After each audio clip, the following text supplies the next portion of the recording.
Okay, so that's a little bit of introduction about Architecton. And today's webinar is brought to you by Murinda, General Contractor and Steel Structure, Resinda Park Mall, Jotun, and PT Asahimas Glass Tbk. Also, we have our media partners here, Archify and Architect.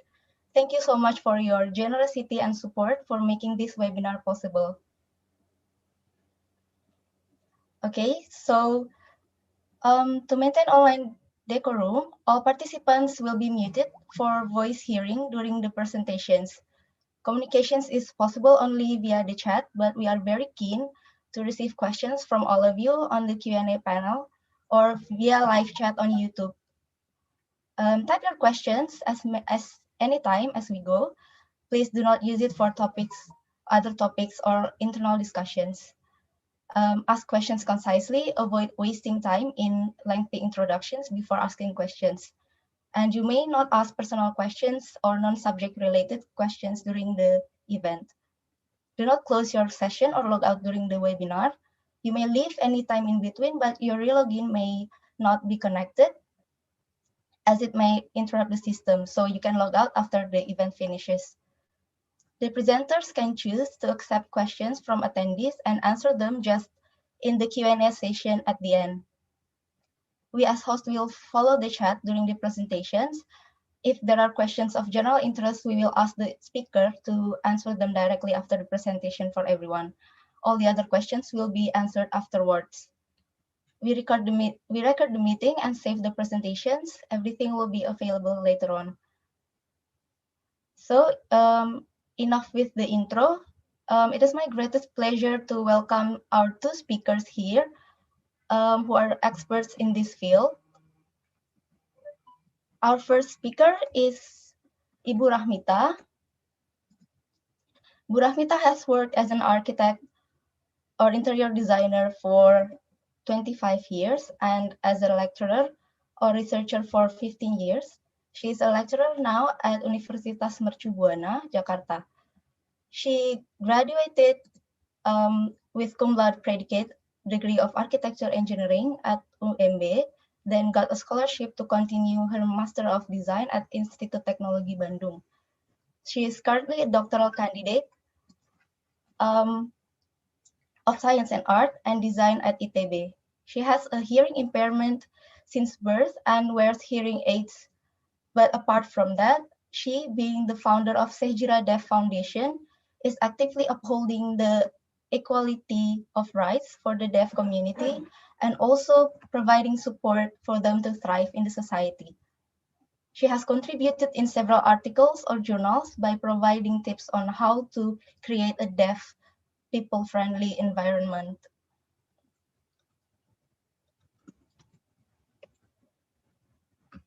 And then our second speaker is Hansel Baumann. Hansel Baumann is the former campus architect at Gallaudet University, an institution for students who are deaf and hard of hearing. He is the founding partner of Hansel Baumann Architect and Planner, and is currently the director of DeafSpace Institute. He, together with the ISL Deaf Studies Department of Gallaudet University, established the DeafSpace project in 2005. So this is the birth of the DeafSpace principles, and has been since involved in various projects serving the deaf community. In 2013, he was appointed to serve on the International Code Committee representing DeafSpace issues on behalf of the National Association of the Deaf. He has also been featured as a speaker at 2014 TEDx and the Smithsonian Institution's 25th anniversary celebration of the Americans with Disabilities Act in 2015. He earned the International Association of Universal Design's 2015 Gold Award for the DeafSpace Design Guide. Hansel Baumann explores DeafSpace as a vernacular architecture for a more sustainable and livable world. And now, before getting into the event, we will hear a short presentation from Amanda of Archify. You will have 5 minutes. Kak Amanda, I'm handing over the mic to you. You may start now. Thank you. Hello, thanks, Mrs. Novia, and I would like to thank all of you guys for coming. I hope everyone is healthy. I hope everyone is doing fine. Uh, Let me share my screen. Just a second.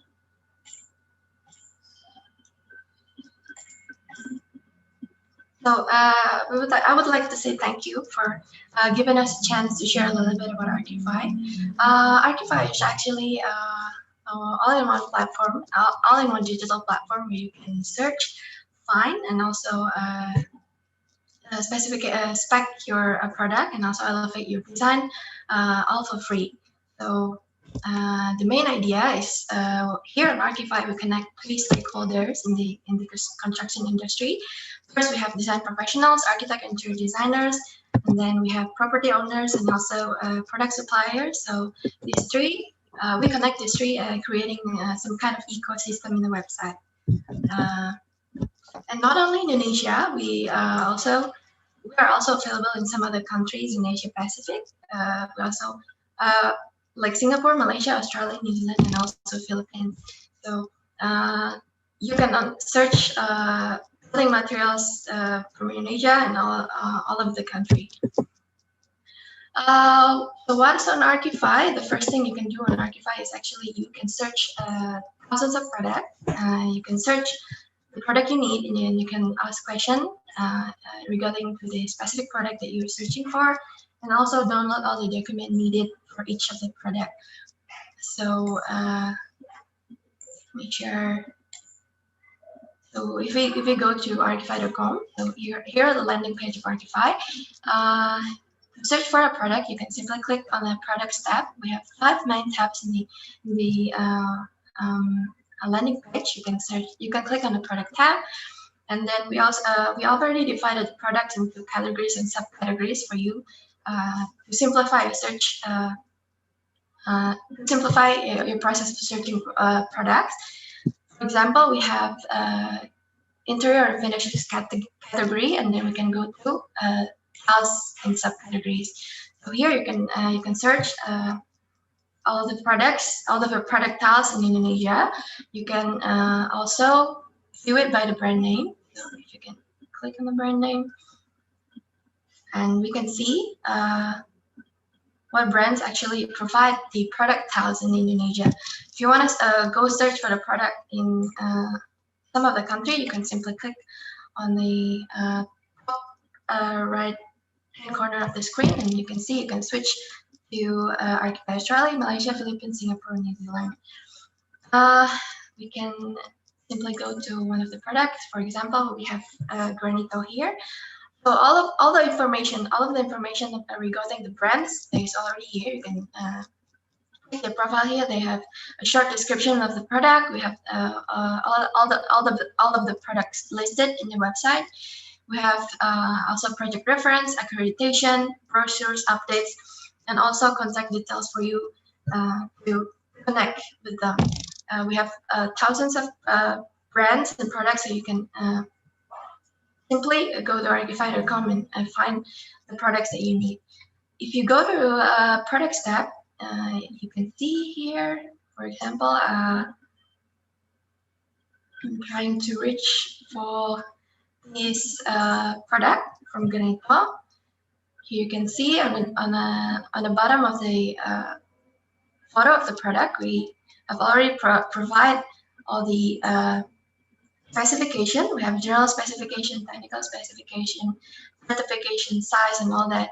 You can also send messages to them if you have any further questions regarding the product, or you want to request for a meeting to talk further about the products. You can also simply click on the meeting request on the right side.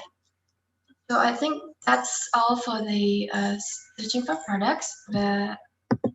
Not only that, we also have a design tools that can help you simplify your design process. First, we have my library feature. So this one is actually a saving feature where you can save all of your favorite products to my library, and then you can detail all of the products needed for each of the product that you're actually working on with the design folder. And we also have online mood board, so you can make on the mood board here in Archify. Here are some of the examples of the mood board that you can find and you can make on Archify. It's very simple because all of the photos of the products is already here, so you can really focus on picking on what kind of products that you really want to create your ideas on the mood board. And lastly, we also have a spec sheet feature. Here are the example of the spec sheet that you can make on Archify, and it's just one click away. It's very simple. You can simply save all of the products needed, and in one click away, you can get the specification information collated into a sheet like that. And lastly, as I already mentioned, you can search for products. You can also use our design tools, and lastly, you also can showcase your practice or upload your portfolios here on Archify to build a relationship with clients, also all for free.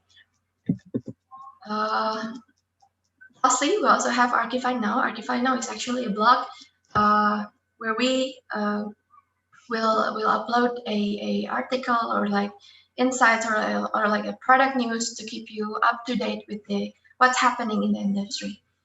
So yeah, I think that's all for me. And yeah, happy exploring. Back to you, Miss Novia. Well, okay, thank you so much, Amanda from Archify for your presentation. And now we will start the event right after these videos. Time passes. Time flows. Time never stops. But what if we could change that? Erase the traces of the past. Heal the wounds. Reverse the disruption. Let history, nature, and ideas live forever. And leave them to the next generations, beautiful as they are. Or what if we could see the future? Travel thousands of miles in a few seconds. Explore the possibilities that life might come up with. We can do it all. Stop it, bend it, rewind it. We are the masters of time. We want some things to change, and some to stay just the way they are. Jotun, for iconic buildings and beautiful homes.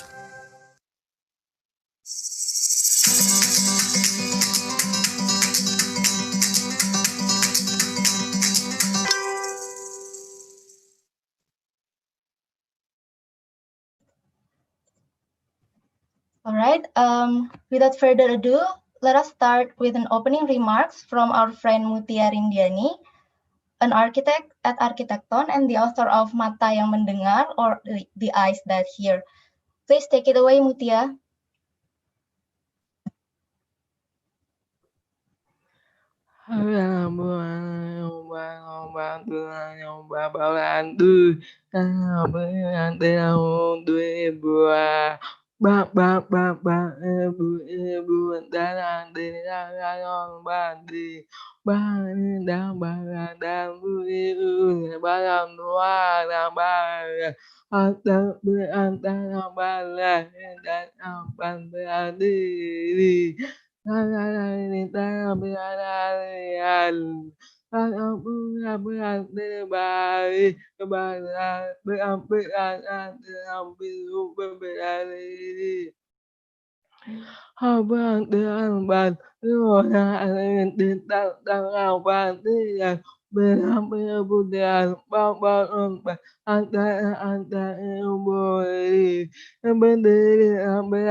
Thank you. Thank you very much, Mutia, for your greetings. That was very touching. And now we have our special guest, Pak Johannes Irawan, as the President Director of PT Bukit Muria Jaya Estate, which one of the projects is Resinda Park Mall. He would like to give a little testimony for Mutia. Please, Pak Johannes Irawan.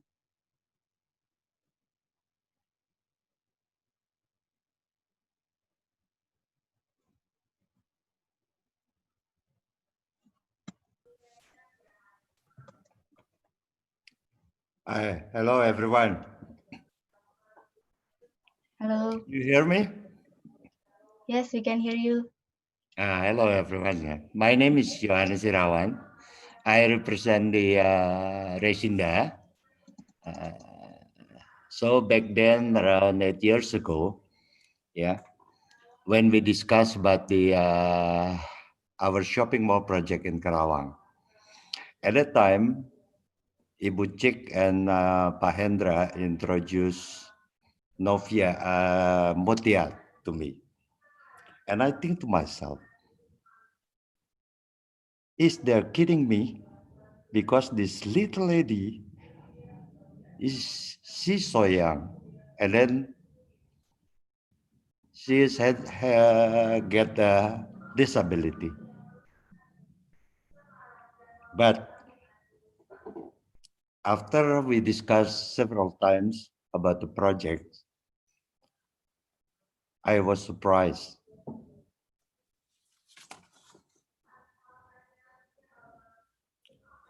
because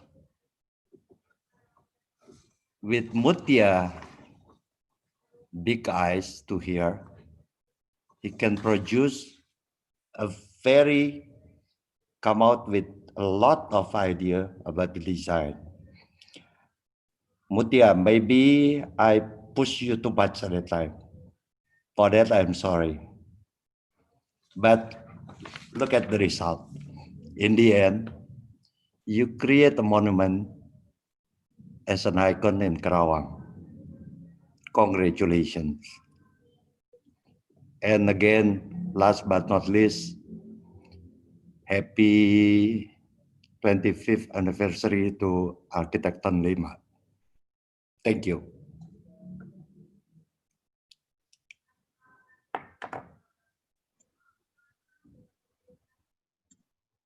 Thank you so much, Pak Johannes Irawan, for your warm testimony.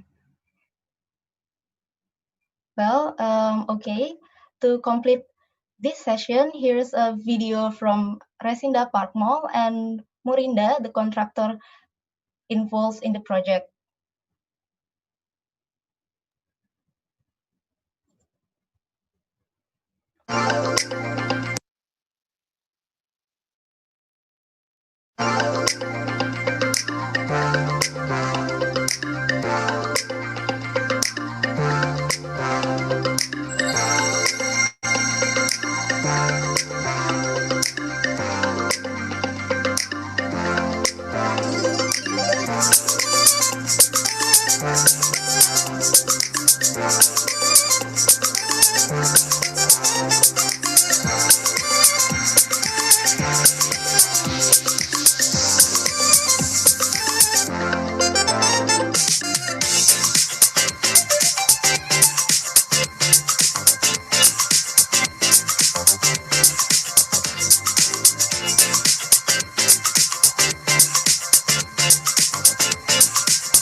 PT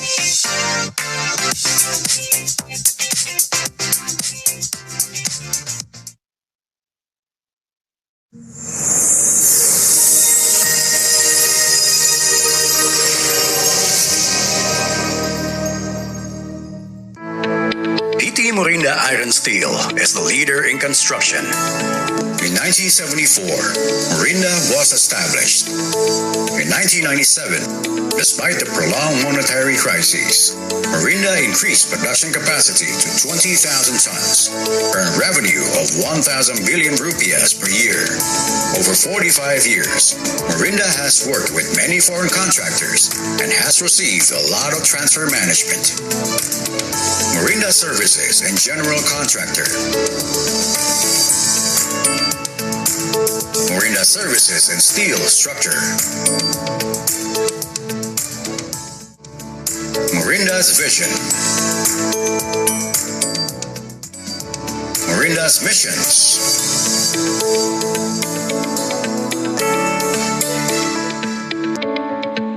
Morinda's Values. Our certifications. As a core value to us, quality is maintained in all aspects of the project as value is created in each step we take. To fulfill this commitment, we implement ISO 9001-2015 Quality Management System to increase company's efficiency and effectivity. HOSAS 18001-2007 will become ISO 45001-2018 in 2021. Mitsui Engineering and Shipbuilding Central Java IPP Project 2x 1,000 megawatts coal-fired power plant on contribution to project safety achievement of 6 million man-hours without lost time injury. Our workshop for steel fabrication. PT Morinda Iron Steel is Indonesian pioneer on export of engineering product. Morinda has their own steel fabrication workshop, which is located at Subang, with a production capacity 2,000 to 2,500 tons per month.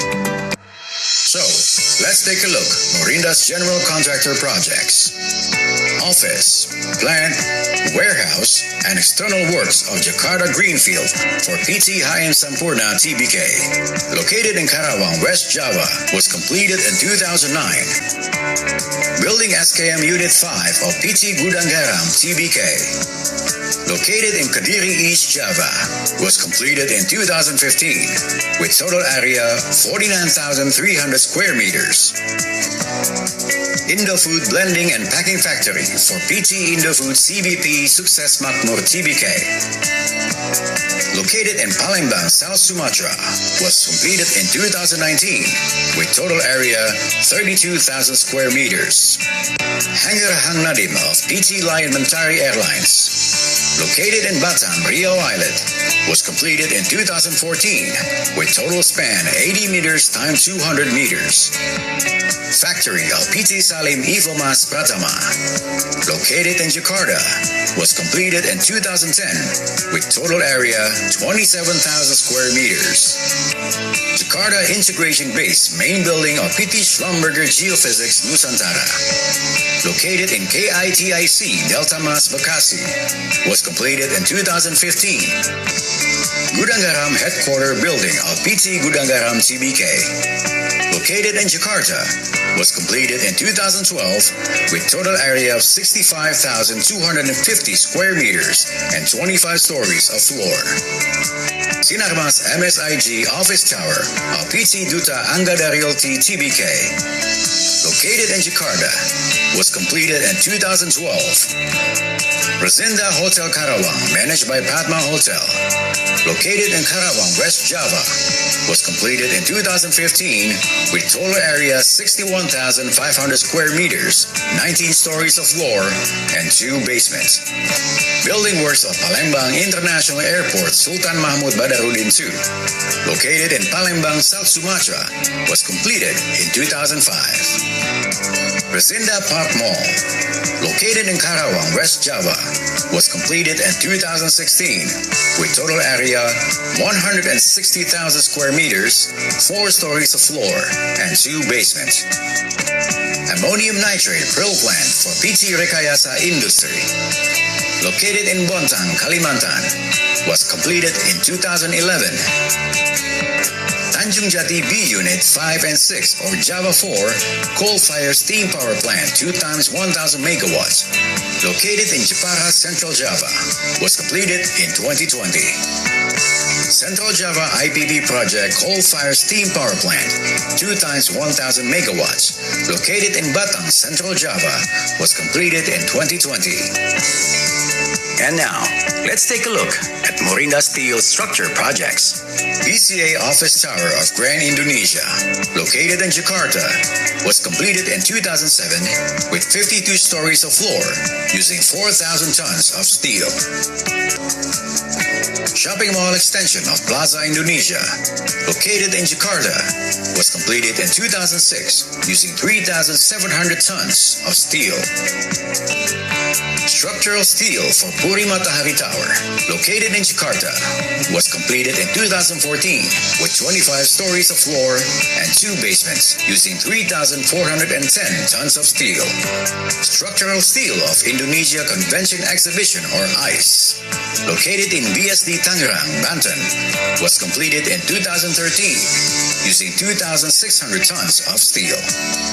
Structural steel for SCBD Lot 10, Grade A office building, located in Jakarta, was completed in 2016 with 42 stories of floor and 6 basements using 14,550 tons of steel. Structural steel for NPP office building project, located in Jakarta, was completed in 2021 using 17,500 tons of steel. Morinda, a long tradition of innovative construction.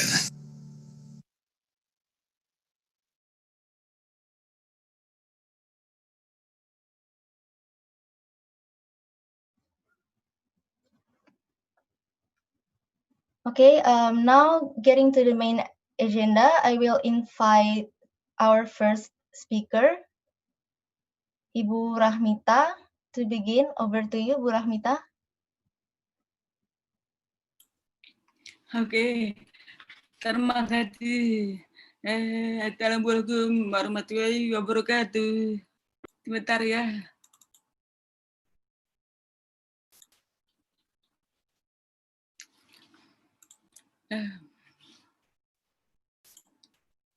Saya akan memaparkan tentang pengembangan standarisasi penerapan desain DeafSpace pada ruang publik bagi standarisasi pendengaran tuli atau kurang dengar.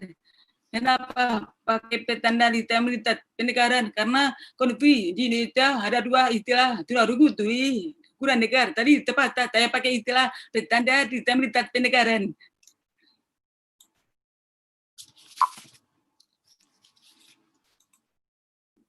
Kemudian sebelumnya saya mau cerita sedikit alatan saya tertarik arsitektur waktu tahun 1987. Saya melihat film Children of Leicester God diperankan oleh Marley Martin, seorang perempuan tuli pernah menerima piala Oscar. Isi film ini saya heran kenapa sutradara film ini ternyata membuat ruangan buat film itu. Isi film ini dia berada di rumah, temannya datang lalu membunyikan bel di depan pintu. Kemudian dia berespon karena ada alarm lampu visual kedap-kedip. Lalu dia membuka pintu. Selain itu, ruangan terbuka, ruang tamu, ruang keluarga, ruang makan, dapur, tidak menggunakan dinding.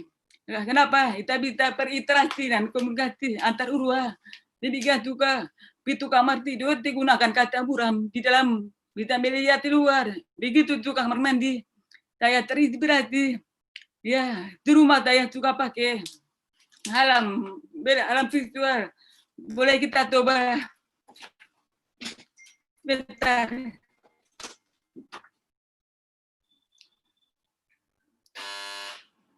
Lagi 2 kali. Ya, itu. Oke. Terus ruangan rumah saya juga tidak menggunakan diri tu bong semua tapi belakang okay. Latar belakang masalah di Indonesia itu aktivitas untuk tunarungu pengelolaan ruang publik sampai saat ini masih tadi persoalan autisme karena belum ada regulasi desain ruang visi untuk tuli. Autisme adalah sebuah perlakuan diskriminasi dan stereotip yang dilakukan terhadap disabilitas pendengaran. Autisme pada ruang publik memaksa disabilitas pendengaran untuk beradaptasi dengan profesi orang bukan tuli. Dari perkembangan entar dulu.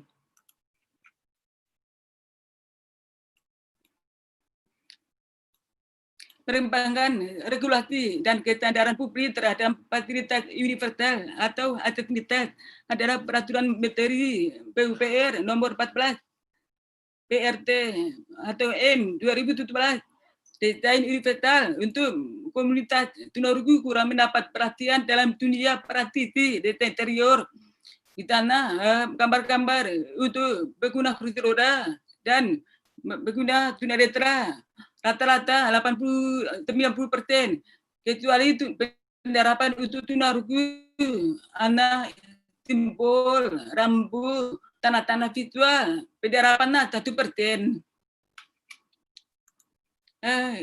Regulasi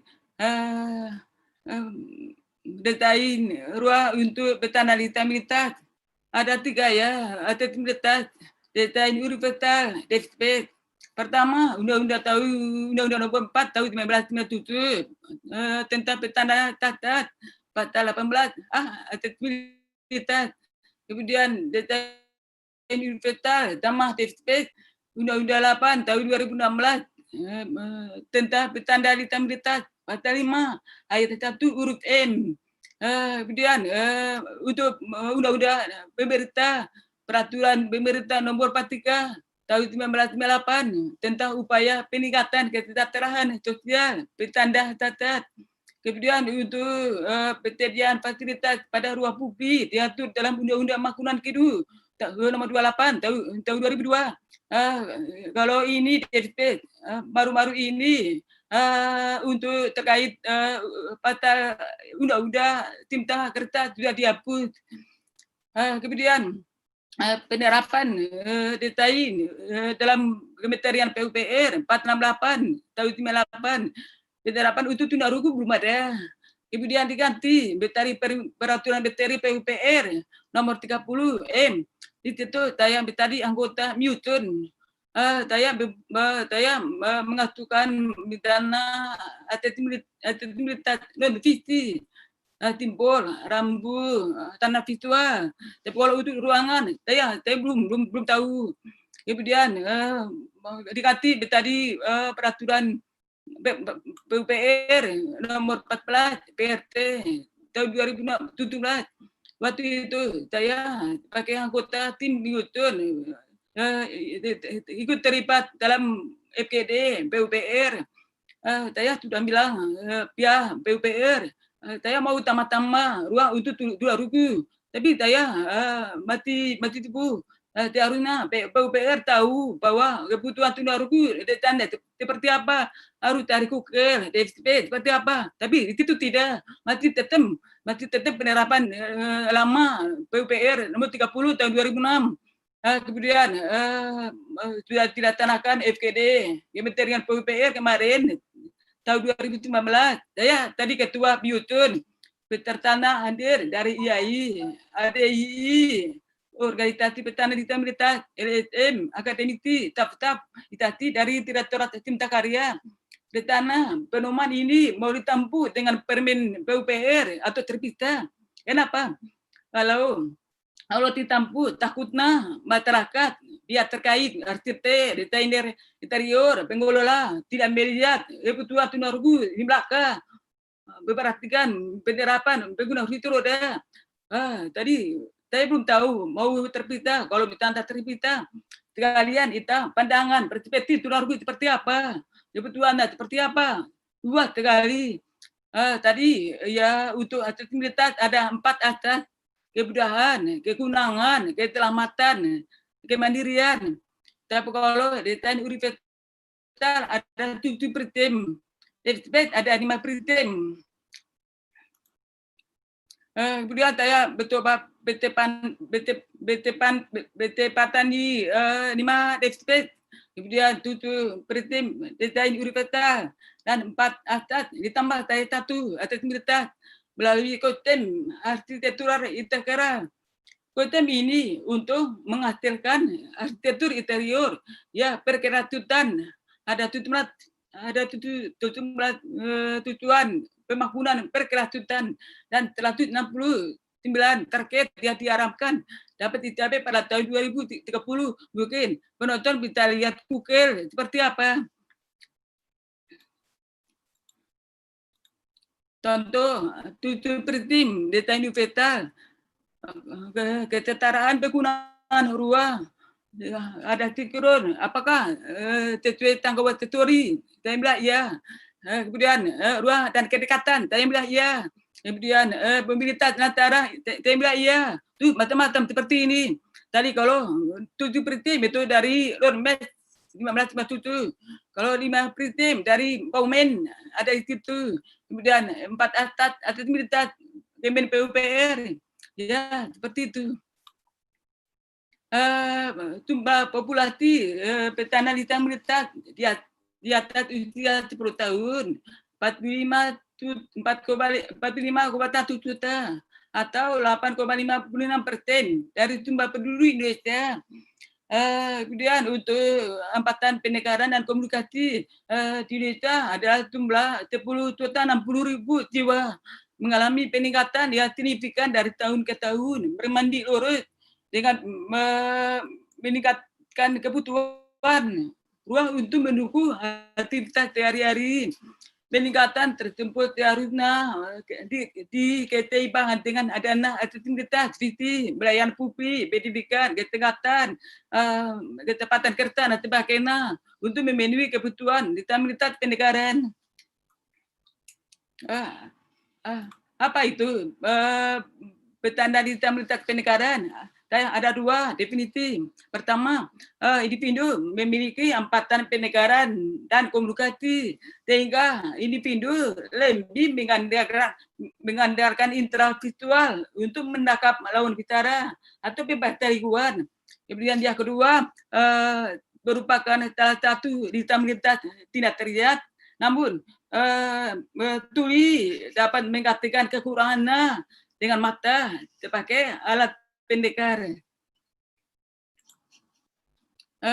Beberapa karakteristik perilaku tuli di Indonesia hasil dari riset langsung di lapangan, bukan sumber dari luar negeri. Kenapa? Beda budaya. Itu ada 5. Sebagian besar kebutuhannya hampir sama, penulis, bahasa, bahasa isyarat, visual media, itu namanya universal. Kita bisa lihat gambar. Ini tunarungu bisa bicara, tapi tidak bisa bahasa isyarat. Tunarungu tidak bisa bicara, tapi bisa bahasa isyarat. Tunarungu kombinasi bisa bahasa isyarat, bisa bicara. Kemudian tunarungu itu tidak bisa bicara, tapi bisa menggunakan bahasa isyarat. Kemudian kurang dekar, komunikasinya sama seperti orang pada umumnya, coba membutuhkan visual, gerak bibir. Kemudian apa itu DeafSpace? Kalau desain DeafSpace yang muncul sebagai salah satu strategi desain arsitektural yang mengaplikasikan kebutuhan TUI. DeafSpace adalah konsep arsitektur yang cocok untuk TUI terhadap elemen-elemen visi guna memenuhi kebutuhan khusus karena mereka membutuhkan komunikasi, mode komunikasi dan orientasi visual atau garis pandang yang tidak terhalang. Tapi kotem ini tidak ana tunaruku kita untuk tema pekuna kursi roda bukan hitam letak tuna letra wanita ambil mandula ya mengalami ruang. Kemudian sehingga penggunaan ruang dapat meningkatkan kualitas hidup masyarakat inklusif.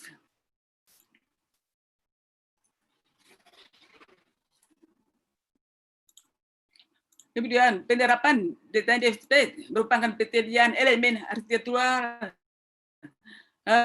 ya tutur baik tidak hanya fokus itra mata tapi penggunaan pantai itra lainnya berapa atau video kalau berapa ini tertuat tangan-tangan contoh 2 orang dua rugu tidak berkomunikasi tapi berjalan tidak berbukikan lebarnya tebit harusnya lebarnya bisa minimal 2,8 meter. Ini citra mata. Kalau untuk material dinding ya ada tekstur ya membuat tunarungu mengaku virtual untuk melihat komunikasi dengan orang lain. Tadi tidak bisa berkonsentrasi, dimana material nak polos. Kemudian ini ada 5 aspek DeafSpace terhadap elemen arsitektural. Ada 5 prinsip teori rest, space dan proximity, mobility and proximity, light and color, acoustic itu dari Bowman. Kemudian ditambah saya tengah misalnya pintu otomatis termasuk apa? Teori itu dari Warel 2019. Saya mencoba ilustrasi supaya kita mudah ibu tuh anak ini dia mungkin kalau misalnya teori apa tapi mudah kita tahu kalau itu kata itu termasuk apa tahuan itra ya seperti itu. Ini tentu ada 5 ya di 1 prinsip 2 prinsip 3 prinsip 4 prinsip 5. Nanti PPT saya nanti kirim.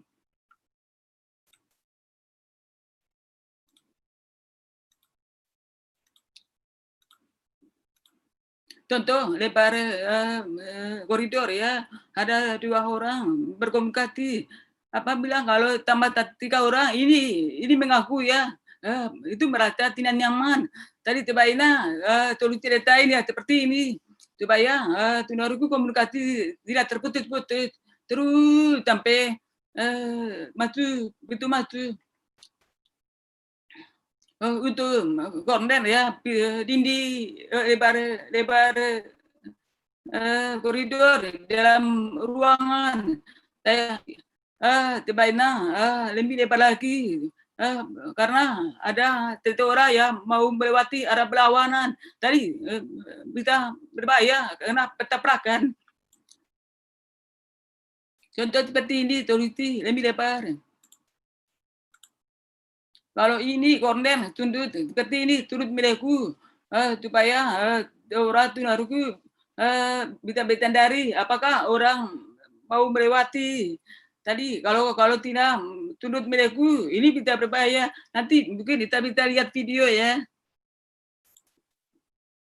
Harusnya meleku seperti ini.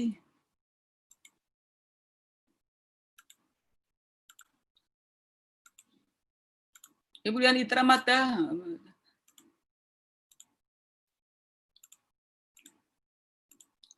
Datana kalau pintu layout, perintur, seminar, rapat, meeting, atau sekolah, universitas. Tapi kalau itu sekolah universitas, biasanya UTEP. Tapi kalau itu meeting di berutahan, harusnya bundar. Supaya kita tama atas visual, tama. Kemudian contoh seperti ini, bermasalah. Ada teman yang mau komo, itu menurut diri. Pikir erna tidak nyaman. Coba ini kita berbuat lingkaran, ya.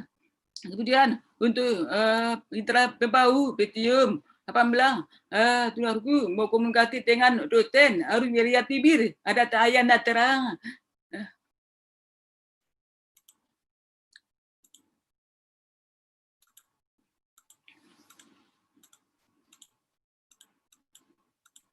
kalau warna polos material ya badan tapi badan itu tidak boleh ini full kepala tapi atas kemudian dua warna pastel ya, jangan warna kelam kita sulit untuk berkomunikasi dengan orang lain atau mungkin kurang berinteraksi dengan orang lain kemudian untuk akustik contoh ini ruangan polos ya kemudian tidak arsitektur material tidak arsitektur kemudian akustina harusnya pakai digunakan kedam suara kenapa suaraku menggunakan alat batu neker tadi mampu tidak bisa konsentrasi juga kuliah imprint tapi kalau suaraku tidak pakai alat mungkin bisa nyaman tadi sebaiknya kita tetap menggunakan akustik dinding plafon dinding sama lantai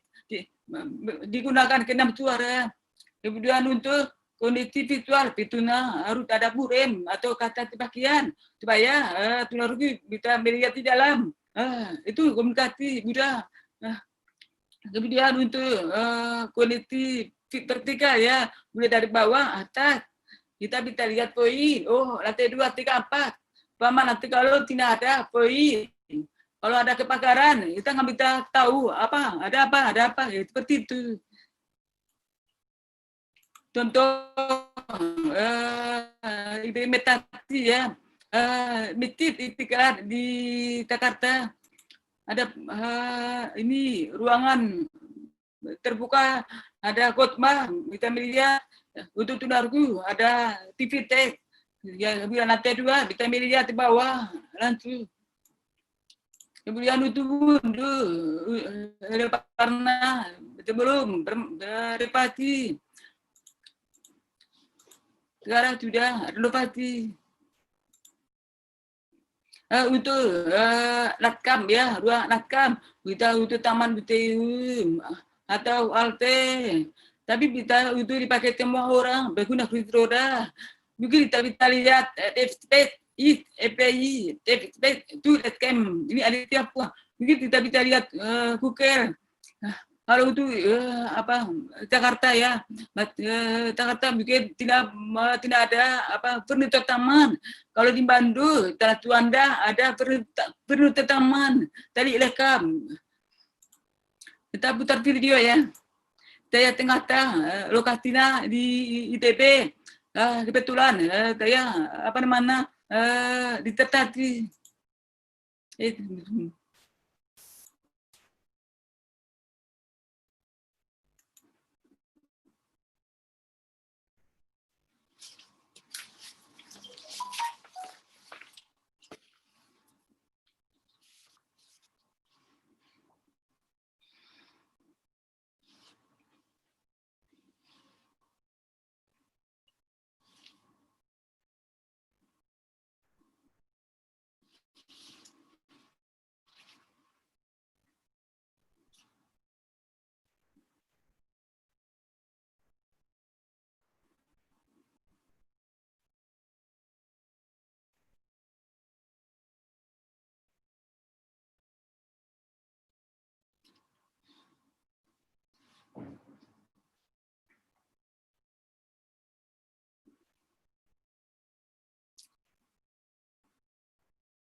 Ya, kemudian upaya implementasi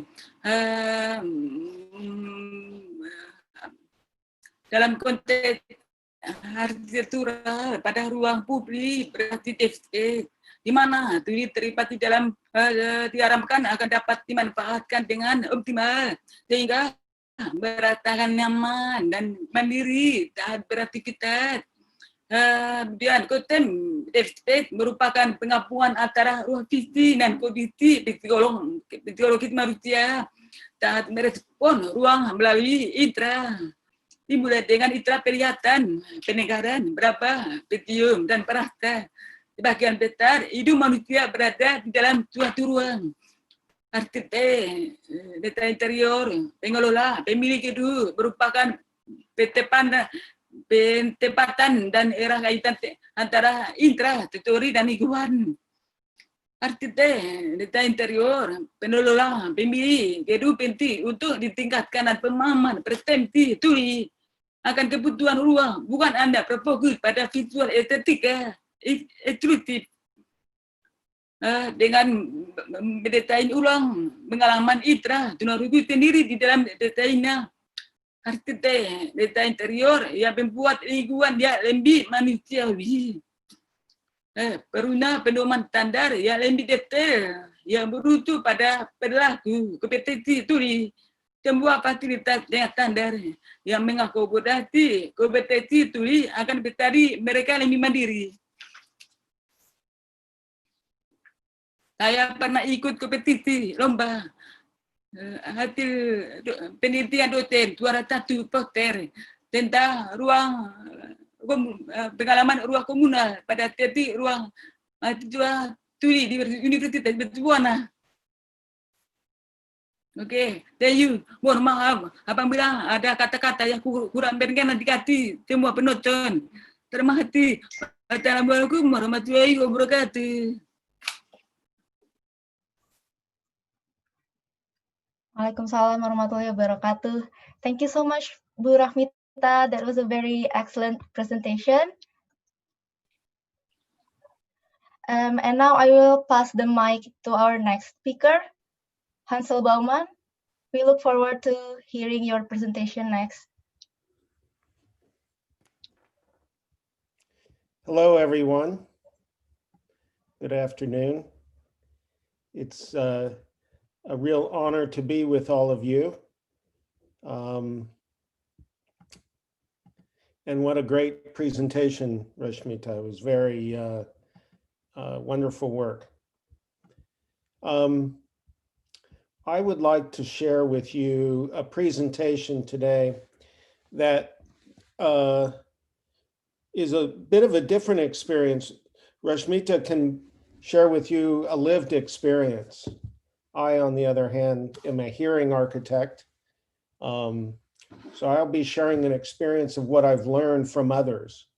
And in a way, what I'd like to do is not so much talk about DeafSpace principles so much, but what it is to practice as an architect, working with people who are different than yourselves.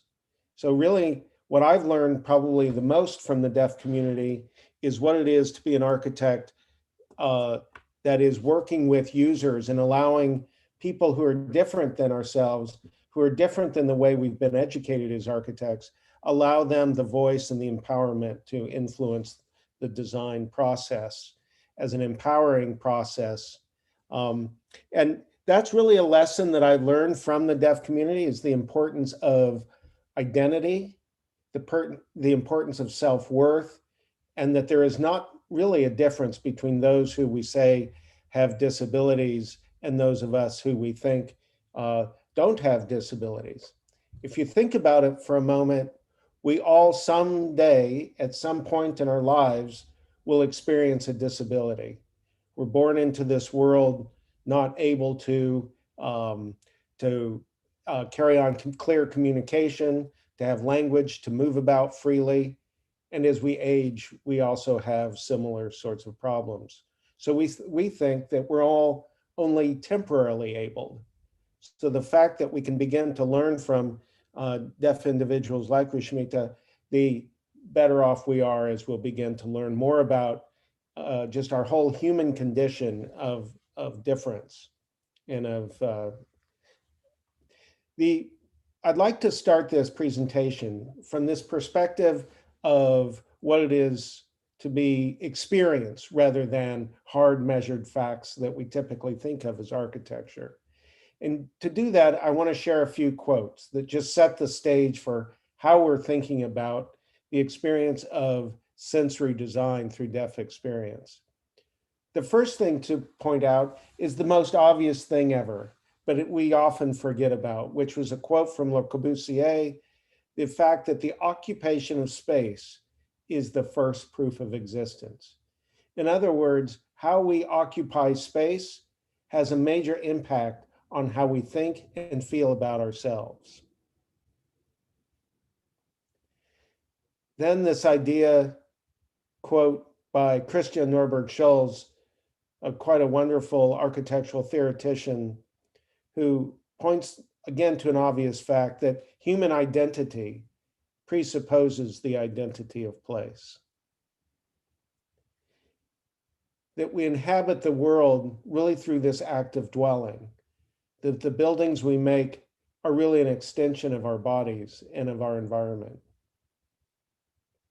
And that we begin to identify those experiences of construction and inhabiting space with cultural differences.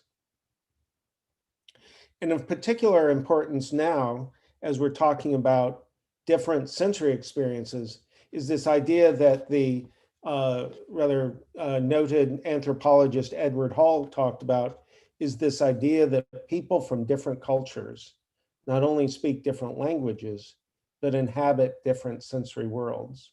You know, watching the presentations today, I noticed that I believe we had 4 languages going at one time. That makes me ask the question, are there 4 different sensory worlds actually taking place at the same time? And we're not really aware of, nor do we have the skills yet to reach across into those different sensory worlds. But maybe architecture has a way of doing that. And I think deaf experience is one way of really opening that door and beginning to build bridges between different sensory worlds.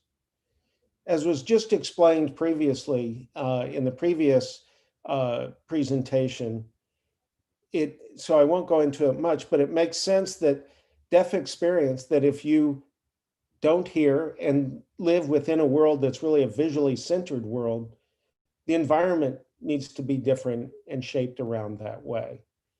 We did a lot of research at Gallaudet University that looked at what does that mean.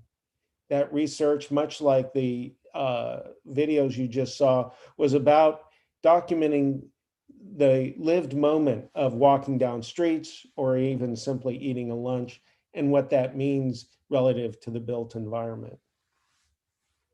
We also, here in the United States, wanted to take a look at, there's a cultural basis. There's something going on beneath the surface that is not just about the mechanics of moving through space or even the physical aspects of communication, but rather how does it impact how we think about ourselves? And this was important to us because we begin to think of deafness on one hand as perhaps being a loss or a disability that needs to be repaired. That's a rather old model that is what we call the medical model of trying to repair people who are different. But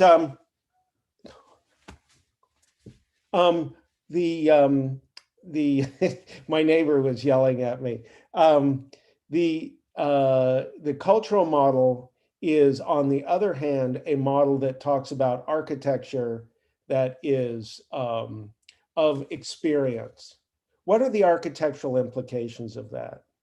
Architectural corollary of the qualitative imagination. That's an idea that was put forth by Polisma. Just a moment, please. I think there's an emergency. I'm giving a presentation. Okay.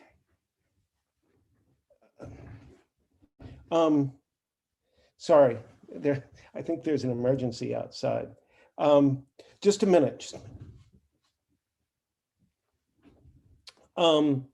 So I'm sorry for the distraction. There was, back to what I was saying.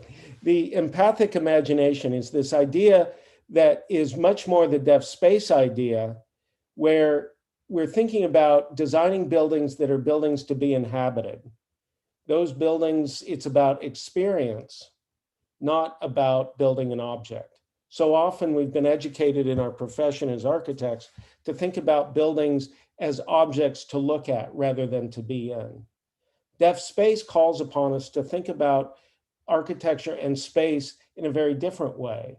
And this is what Polisma calls the empathic imagination, much like what's illustrated here in the Edward Hopper's Chop Suey painting. In this painting, you see two individuals with their gaze faced directly toward one another, focused on that relationship of that conversation. You see warm, gentle light coming through the window, casting light and really shining on that conversation. All at once, there is a moment to be enjoyed here. That's a different kind of thing to think about that DeafSpace really calls us to look at as communication becomes part of the space that we inhabit. Or another way to say that is the space within that we occupy becomes the page upon which that communication is written. A very different attitude and kind of perspective than thinking about buildings as sculptural objects.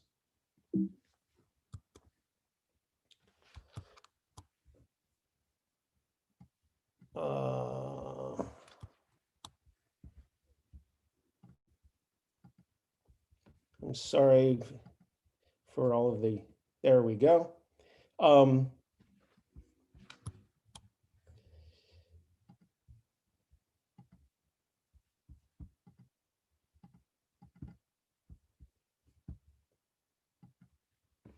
So we took these ideas and we began to apply them at Gallaudet to a number of projects. And really the first project, again, this is work that's been inspired not by architects, certainly not by myself, but rather by the wisdom of the deaf individuals at Gallaudet. First example was our first project. When I arrived at Gallaudet in 2005, they had a group of people pictured here on the lower left that were the individuals who had this vision that there could be such a thing as an architecture that expressed the experience of what it is to be deaf. Their first question was this: if no one was around, how could you tell Gallaudet is a deaf place? As you can see on the left side, there is the iconic building of Chapel Hall, Gallaudet University. On the right side, there's Memorial Hall, which is a similar iconic building, but at Harvard. You can see the similarities, and in a way you would have no idea what was going on at Gallaudet, that it would be any different than Harvard. The fact that it's a deaf place was invisible. This group of people, through our first workshop, wanted to make that difference visible. They wanted somehow the architecture not just to function, but look different so that it expressed that unique way of being deaf. Through that workshop, we came up with many different ideas that began to look at ways of how we might express buildings differently that really embodied that experience of being deaf. This building you see here was the Sorensen Language and Communication Center, built in Gallaudet in 2000. It opened in 2008 and has been operating ever since. We've learned a lot from this building, and I'll share more about that later. Again, the work that we did to come up with the guidelines that you just saw referenced earlier came from the deaf community. Children, adults of all different walks of life came together in different workshops to share what their unique experience was. And from that, we conducted then research. One of those research projects I'd like to share with you now is a really transformative experience for us that had to do with the experience of walking along the sidewalk and communicating visually. Again, we saw some examples of this in the previous presentation. What we're looking at here was the work of Robert Servage, one of our top researchers, who looked at the difference and wanted to compare the difference to help those of us who are hearing individuals to understand better what it is to experience a deaf walk. So what you'll see in this video is there are two things happening here. On one hand, the first group you see here are two individuals who are deaf, walking and having a signed conversation here in Washington, D.C. Now, as you'll notice, each individual is wearing a camera, a GoPro camera. So by and large, you're seeing that walk from each individual's perspective. You'll notice almost all the time they had each other in their view. So their point of view was really focused on one another, not so much the path forward. In this version, you begin to see, which is two hearing individuals, you rarely see one another. It's rarely a focus of the other person, but mostly focused on the path ahead. So that begins to raise the whole question around what are visual barriers in a walkway versus, how do you anticipate those tripping hazards along the way? From that research, we began to learn that a lot of the visual cues in the building facades, the graphic images of the rhythm of columns or even the horizontal datums might serve as a visual kind of marker or wayfinding device that could be used to help people who are not only deaf and walking and talking with one another, but also people with low vision or who might even mostly be blind. You see the use of that kind of idea in the facade of that SLCC in the colonnade here, which provides a really excellent space that's easy to navigate while either communicating with one another visually or for those who are deaf and deafblind on campus.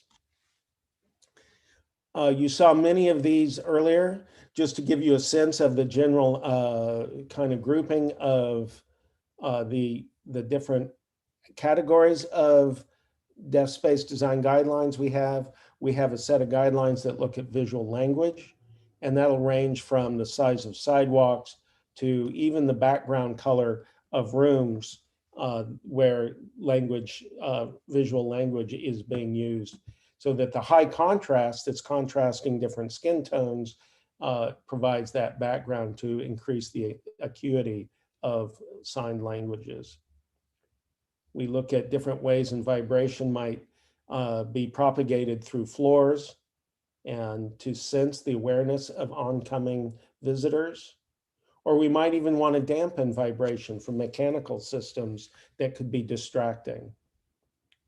We also have this idea of socialization and the importance of social life being a visual connection. In this case, gives a really close indication of how one might arrange a kitchen around an island, entirely around an island. So the sink, the stove, even dishwasher, everything that requires a focus of time while in the kitchen is located in that island to allow for the possibility of visual communication during meal prep time. Never in any case would you really have your back to the kitchen other than gathering elements from the storage or from refrigerator in the background. There's space for visual language. We went through some light and color, and also for sensory reach. You already saw some examples for around the corners, some really good examples about that, and then for this idea of the collectivist culture. Now, looking at how those ideas are put into practice at some of our projects in Gallaudet, I want to show you three sort of contrasting projects. And these go in time sequence. So the first one was the Sorensen building, and that was really the first building where the ideas were first put into practice. The second building we'll look at is a dormitory building that was completed in 2013 using inclusive design process. And number 3 is a project currently soon to be under construction on the edge of the campus. In that case, it will be an example of how DeafSpace principles got used in a much more public domain rather than just on the campus. As you may remember earlier, I shared images of this building as the Sorensen Language and Communication Building, embodying many of the ideas of DeafSpace. Just to name a few, you can see in the upper left-hand corner a very large open space for visual connection, the diffused lighting coming in from large windows on 3 sides of the room. You'll notice that the guardrail is glass guardrail to allow greater visual access between floors. On the right, as you look through the glass, you'll notice there's an elevator tower. That elevator tower is a glass elevator exposing the elevator cab to the lobby, allowing for emergency visual communication just in case there is a problem during the elevator occupants riding in that elevator. One of the things about that project, we realized is there was a number of problems that we came across that were unintended.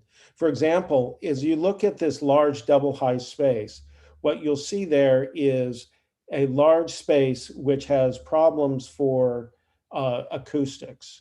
And that those acoustical problems come largely from the aspect ratio of the room and the reflective surface on the top.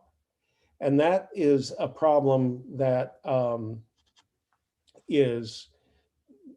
comes from the hard reflective surface and the scale and size of the space.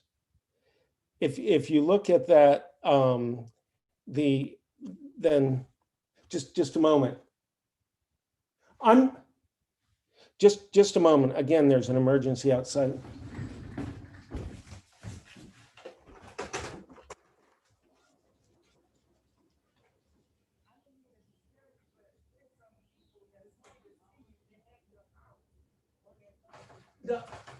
I'm giving a lecture in Jakarta, Indonesia right now.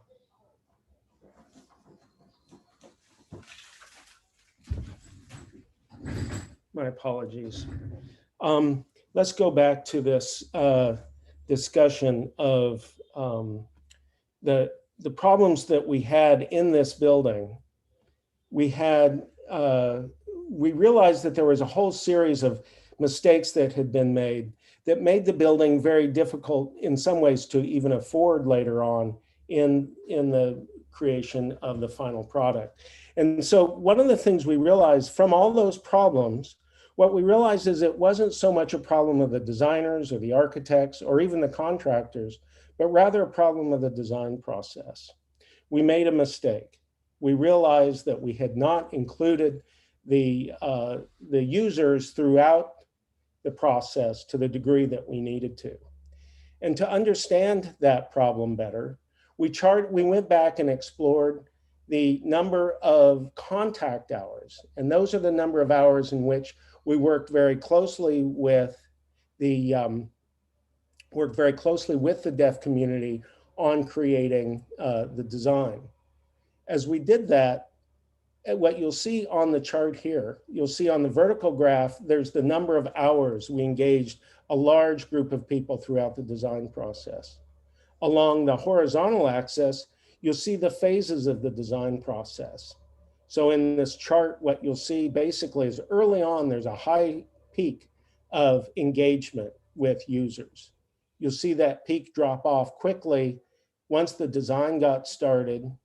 And then as the design progressed, there becomes what is that phase that here in the United States we call value engineering. And I'm sure you all know it well too, in that it's the time where you try to align the budget with the scope of the work. And there's so often cuts that are made that is difficult to make. But what happened, because we didn't have the deaf users engaged, it was difficult for judgment to be made around what are the right values and priorities to be kept during that phase. So we wanted to change that in our next building that we did. Pictured here, you see that next building. which is the dormitory building that I had mentioned. In this one, we changed the entire design process so that it had a graph that looked very different. Here you see a much more robust graph with a larger, higher degree of engagement. You see it's a wider graph, so there was more engagement over the design process. And most importantly, what you see here, signified by the dollar sign, was that the decisions about budget cutting took place early on. How we did this was through a design build process.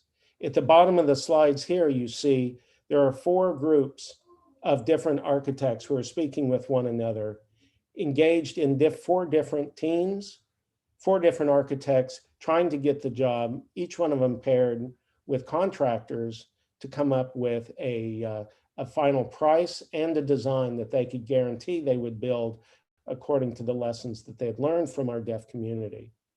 These images give you an idea of the level of involvement that the deaf community had. We staged over 8 weeks about 4 different workshops where we had a team of deaf users engage all 4 teams. The result of that process and being engaged in that budget cutting process ended up in this building that appears like this. Again, the dormitory, the upper 2 images I show because it's an excellent example of the kind of space that comes from the success of engaging the users with different abilities, in this case, deaf users.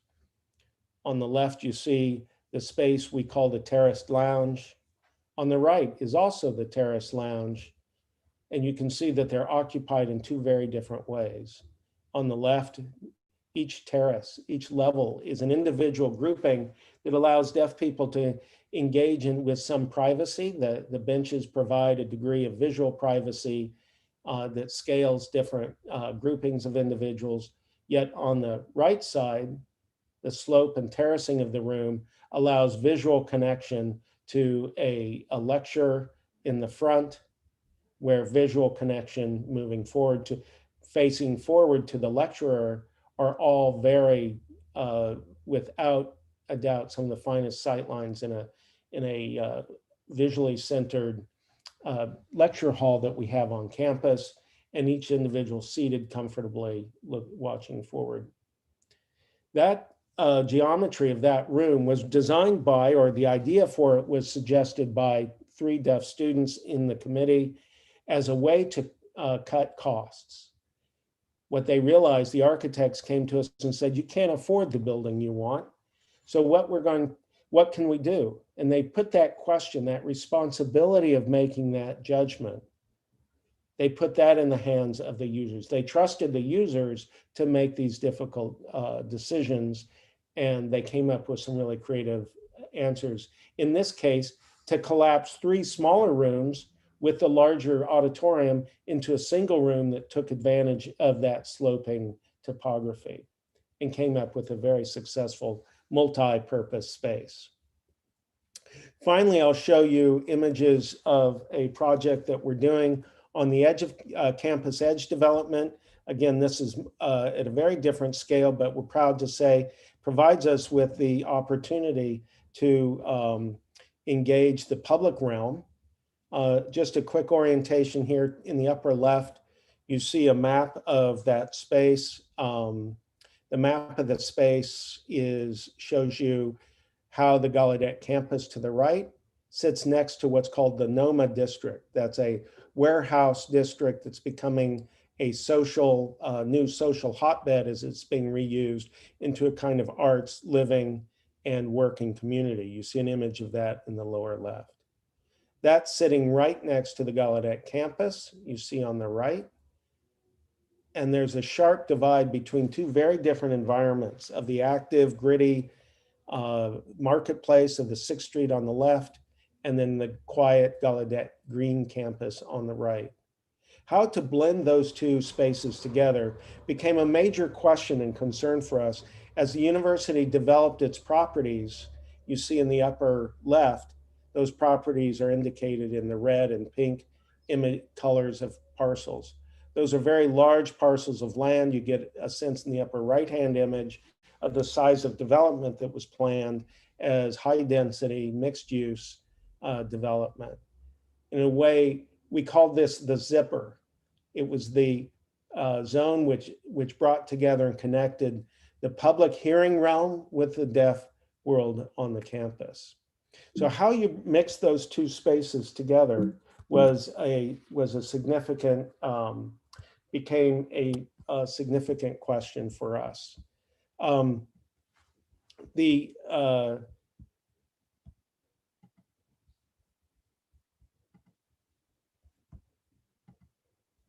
We began to, again, some problems here. Excuse me for a moment while I realign the slides.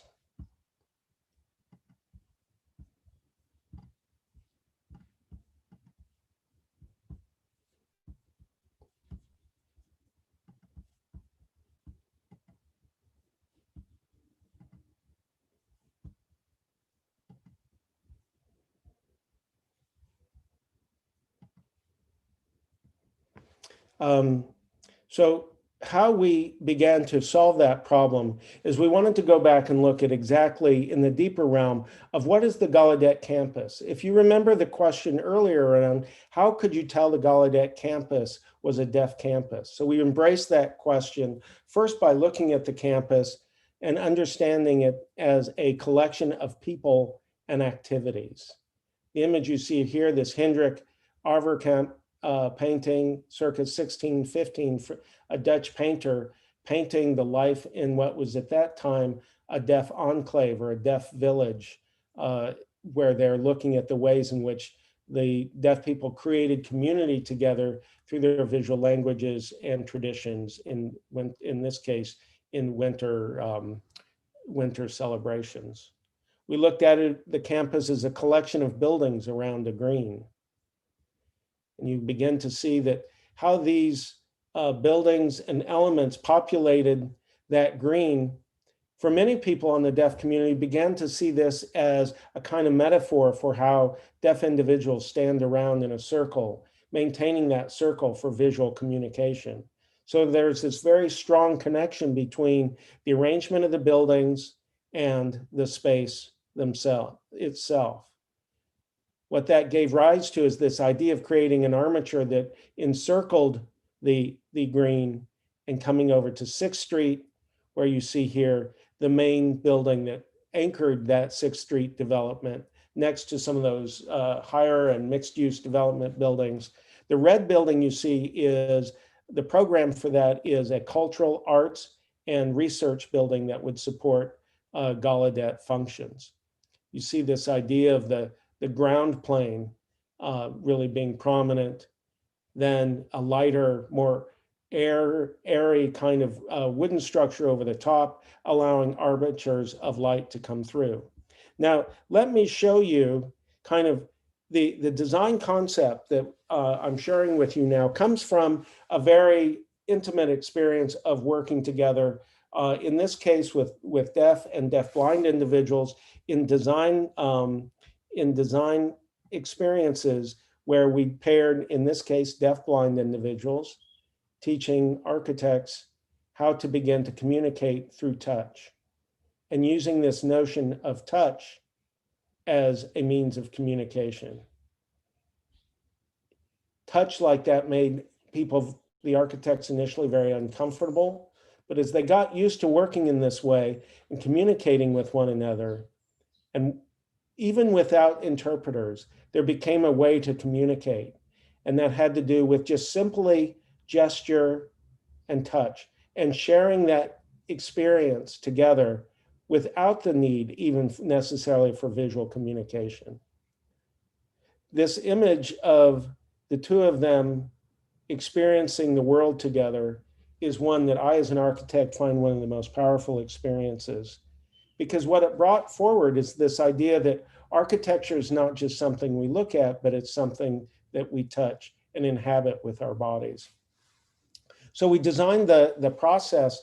We required architects to take on this idea of touch. What did the building feel like became important. So in that design competition that we held for this project, we asked architects and designers to propose not just models of the building, but models that could produce that experience they wanted to achieve through touch, and not necessarily just as models to be looked at. And you see images here from the winning team that is provided by the winning team of Hall McKnight out of Ireland, who won the project. And these are their touch. Those are images of their touch model. What you see also is a sketch from Hall McKnight Architects, where they were looking at the campus through the eyes of individuals with limited vision, a condition of Usher syndrome, which is very prominent among deaf and deafblind individuals. You see the two rectangles here are framing different points of view, raising the question of what it is to be in communication with one another, and how does those different frames of view engage the environment. That began to give rise to this idea of communication within the landscape, the idea of the window frame and what it is to behold a view through frames. And you can begin to see from the early images this idea of touch, of texture, and of window frame and light, which are the really deeper notions around the experience, that sensual experience of that we all inhabit, but very deep within the deaf experience, start to come forward in the architectural expression in this proposal.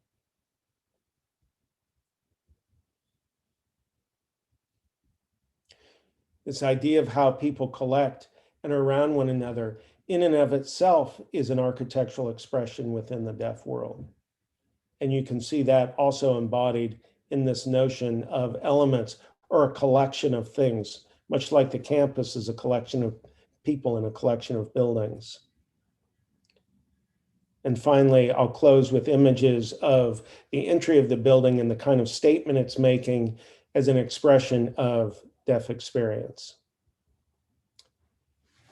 And with that, I just simply ask the question, what's next, and invite everyone to experience the work going forward with, be it people who are from the deaf community or other disabilities community, with open curiosity and a desire to learn from those clients.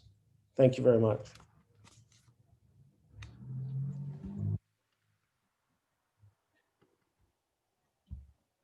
Okay, thank you very much, Hansel. That was a very insightful presentation. My apologies for all of the interruptions.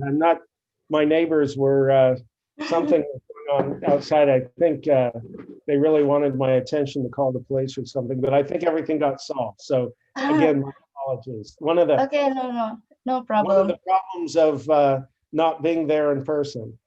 Yeah, I know. I think, all right, so it's been great to hear from all of you. And we will now begin our Q&A session.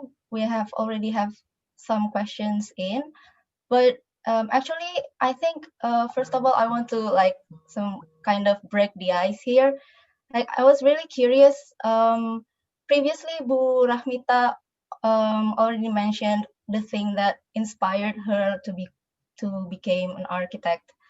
And here I was really curious to ask you, what was the initiative of, what sparks the initiative of diving into these DeafSpace principles? I mean, you were already an architect, Hansel, when you decided to in 2005. Okay, I think I'm gonna do this. So, what thing that sparked you at that time? So maybe you can give your.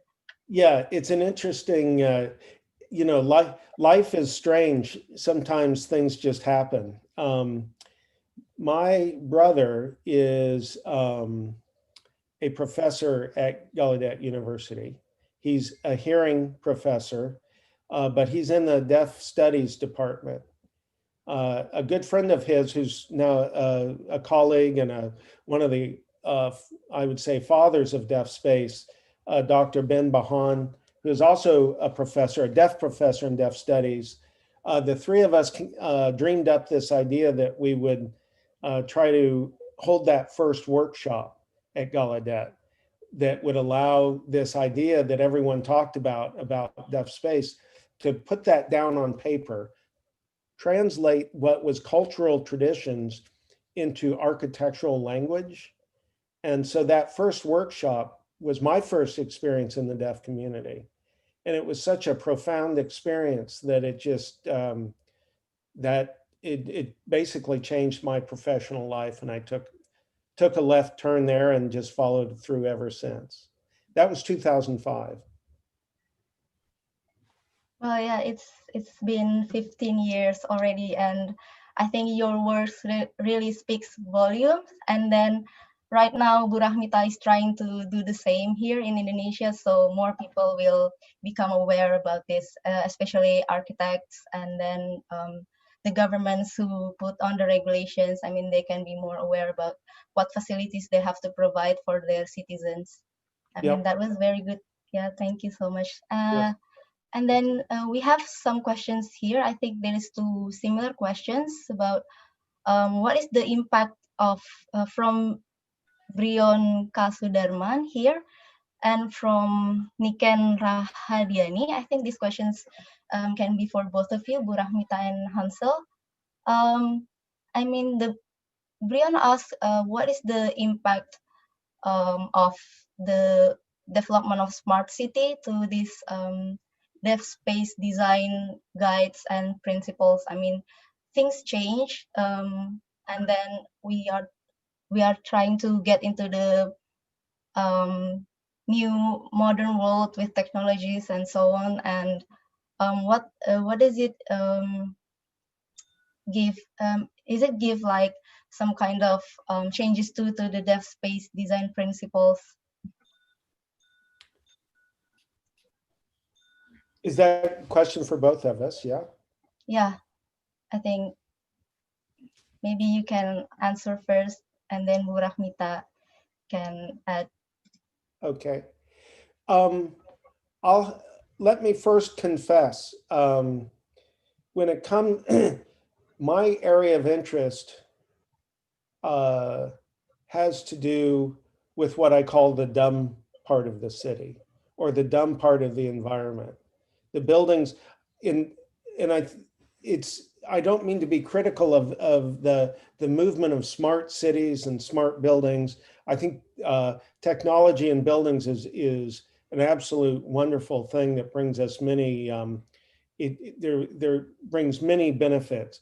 But for me, my interest lies in the way in which buildings embody its embodiment, right? It's like the actual physical experience of being in space, of connecting with those elements that we build around ourselves. So for me, I think that DeafSpace in a smart city really still has to pay attention to the very real physical dimensions of the experience that we have in that relationship with the built environment.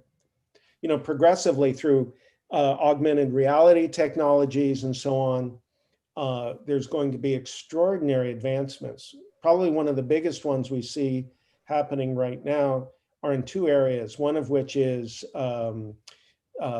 providing of healthcare and medical services, the ability to have avatars be sign language interpreters in remote hospitals.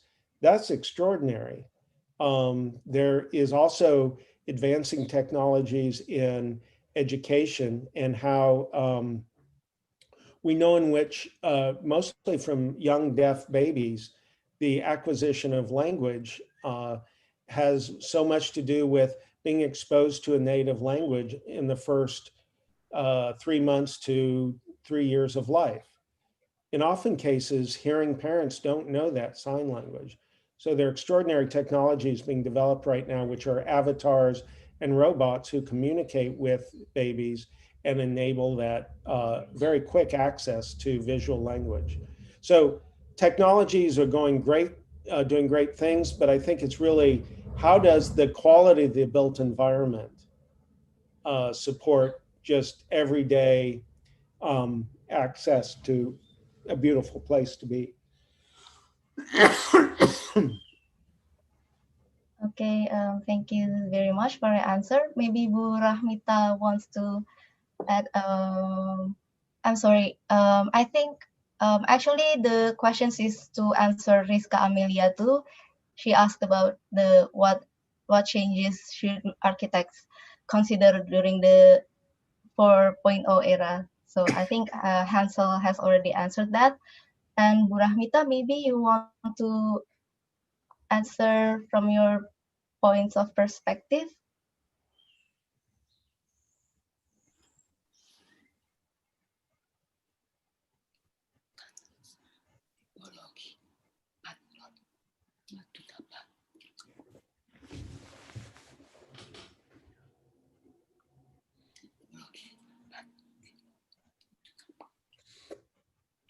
Oh, boleh diulang lagi maksudnya era 4.0 itu yang kayak gimana ya? I mean in this era of like developing technology and so on, and we became more modern, and so the development, the architectural development is like getting so fast, and then how we as an architects should consider what we should consider towards that changes to still accommodate the needs for DeafSpace itself, because the space is limited to, like in the big cities, like everything becomes more packed and then more small. So how do we consider the things that to meet the needs for deaf people itself?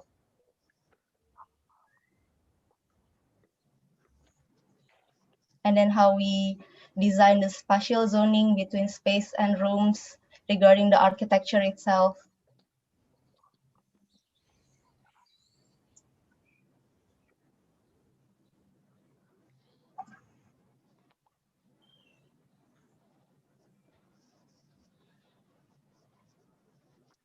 Terima kasih atas pertanyaannya.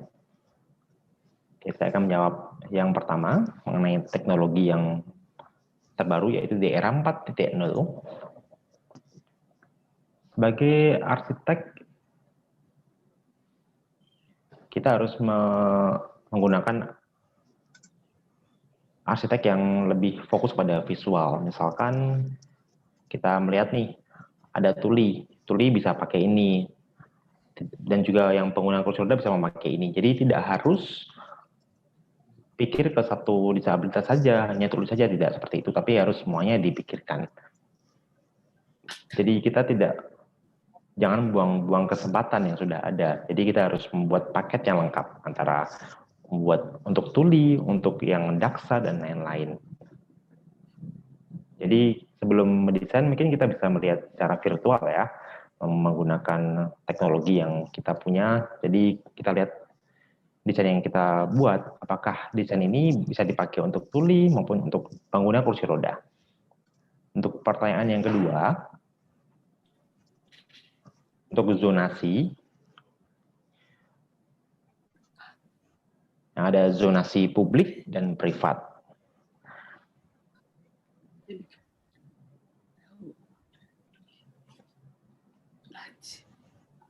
Nah, untuk yang zonasi ini, jadi kalau saya pikir sih yang terbuka ya, jadi tidak harus yang masing-masing tertutup. Seperti ada zonasi yang privat, misalkan kita susah untuk berkomunikasi, seperti itu kan susah ya. Jadi kita harus membuat konsep yang benar-benar mengakomodir semua kebutuhan. Contohnya ada orang mendengar, dia orang dengar, dan dia memasak. Nah, kemudian saat dia ngobrol dengan teman yang lain, ternyata kompornya meledak. Nah, harusnya kita membuat yang konsep seperti open space ya. Jadi kita bisa melihat orang yang berbicara maupun bisa melihat apa yang sedang kita kerjakan. Itu hal yang penting. Kan sebenarnya DeafSpace bukan untuk tulis saja, tapi bisa digunakan oleh orang dengar. Begitu jawaban dari saya. Okay, thank you so much, Bu Rahmita, for your answer. Actually, we have one question. I think it's specific to Bu Rahmita from Ibu Afianti Arman.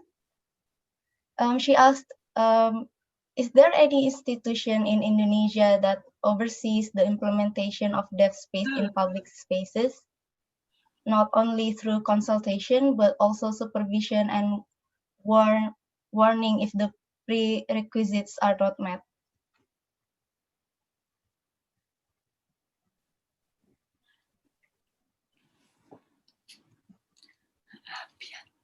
Terima kasih Bu Avianti. Halo, apa kabar? Sudah lama kita nggak ketemu ya. Terakhir ketemu di UGM waktu itu. Ini pertanyaan yang sangat menarik. Jadi mulai advokasi di tahun 2003 di PPDI, jadi Persatuan Penyandang Disabilitas Indonesia. Jadi kami melakukan survei ke masjid, ke rumah sakit. Nah, saya bilang, oh ini bangunannya salah nih, jadi tidak ada akses untuk kursi roda. Karena sudah ada undang-undangnya. Saya bilang seperti itu pada mereka. Tapi sampai sekarang belum ada respons. Yang kedua, di sekolah yang khusus tuli sudah cukup oke aksesnya. Kemudian ada di perkantoran juga ada beberapa masalah gedung perkantoran. Di contohnya ada tempat menunggunya juga tidak bisa dipakai untuk yang pengguna kursi roda. Jadi langkah selanjutnya mereka tidak tahu atau saya pun sedikit bingung ya yang siapa yang menegur itu siapa. Jadi setelah saya tunjukkan ada undang-undangnya, ternyata banyak yang melanggar. Karena arsitek tuli itu jumlahnya sangat sedikit. Waktu itu hanya saya seorang diri. Jadi bagaimana kita untuk menegurnya juga sulit karena kurangnya orang.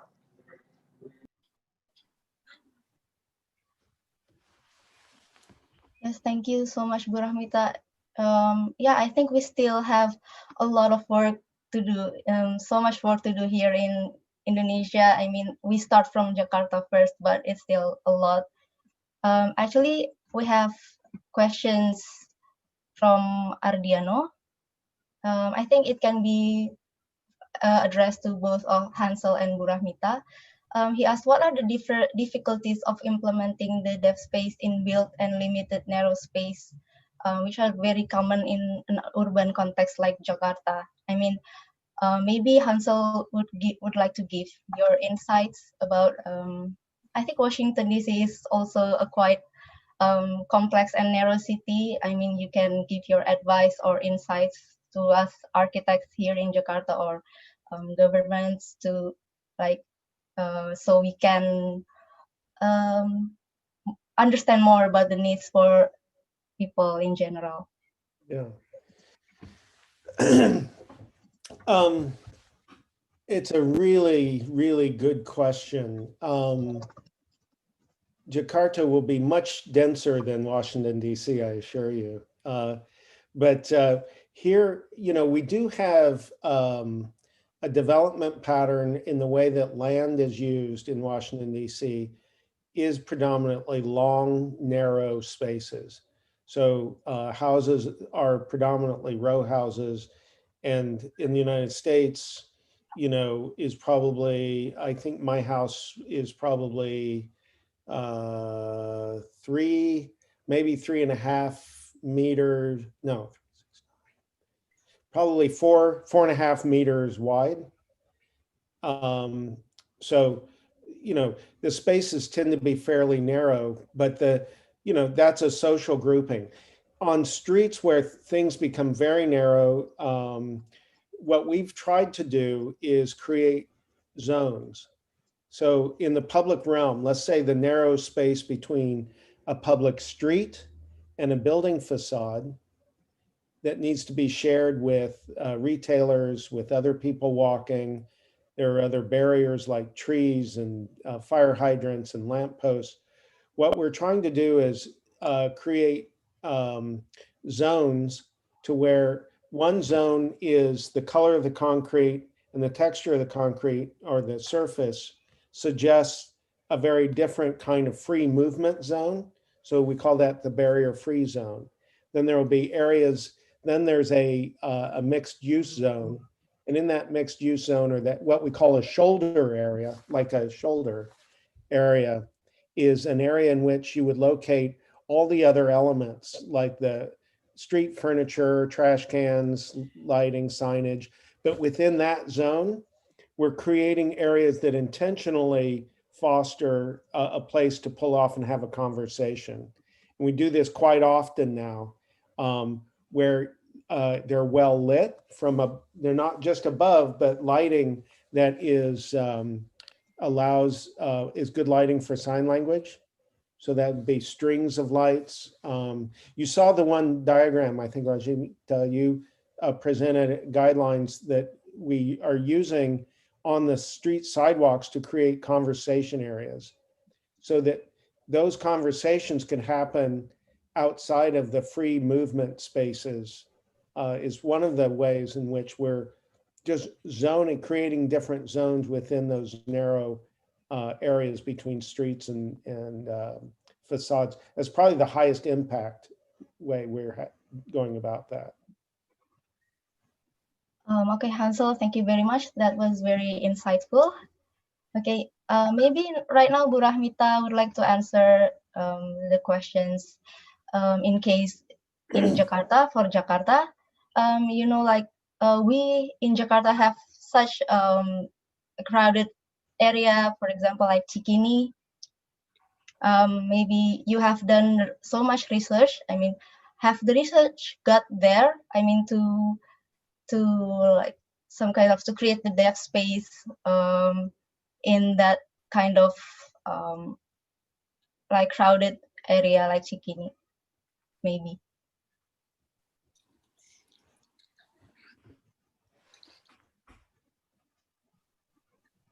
Oke, untuk area yang padat, biasanya kalau di Jakarta adalah area perkantoran. Dan saya pikir untuk bisa mengurangi jumlah orangnya mungkin sangat sulit ya. Contohnya kalau di rumah saya sendiri, sebetulnya bukan rumah saya pribadi tapi rumah kontrakan. Nah, ada kamar 3x4. Nah, ketika ada tuli yang mengobrol, ya, kami merasa kesempitan. Akhirnya saya bongkar,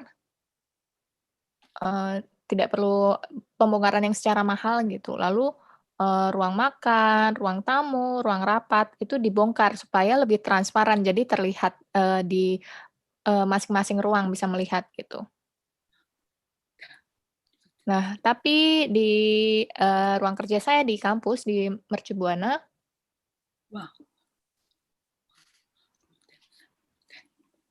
jadi kalau misalkan terlalu dibuat mirip kamar mandi itu kurang baik ya. Lebih baik kita tetap bisa bertatap mata meskipun di ruang masing-masing. Nah, jadi didesain supaya bisa lebih leluasa seperti itu, tidak terlalu sempit. Nah, kalau misalkan ada pedoman mungkin kalau misalkan bisa dituliskan pedoman mungkin saya bisa menuliskan.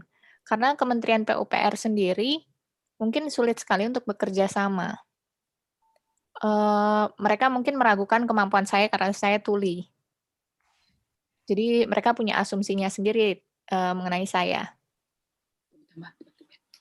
Nah, saya berharap saya bersama teman-teman disabilitas bisa mengadvokasi mengenai kebutuhan kami. Nah, kalau bisa desain universal ini bisa tergabung dengan DeafSpace. Mudah-mudahan ke depannya bisa seperti itu. Saya harap bisa seperti itu dan bisa memperbaiki gedung-gedung di Jakarta. Insya Allah bisa lebih baik begitu. Terima kasih. Okay, thank you, Bu Rahmita. I think that's true, yeah. Like we still have a lot of work, and then you are doing such a great work, And I hope good luck on everything that you've been working on. I hope we will get to there someday. Actually, we have a questions from Malaysian Federation of Deaf. I think he would like to ask the questions live. Can we get him live?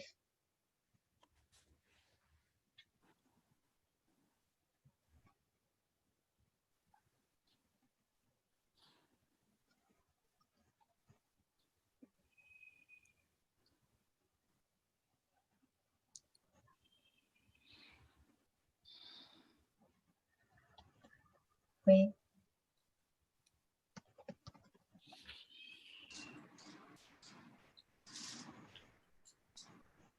Mbak, itu Malaysian Deaf loh, Mbak. Lebih baik video. Oh, okay. Deaf. Jadi jangan suara, video.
Oh, okay.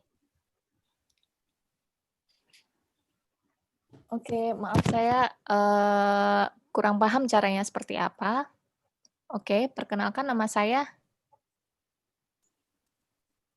Amin, ya udahlah, pokoknya nama saya dari Malaysian Deaf Federation.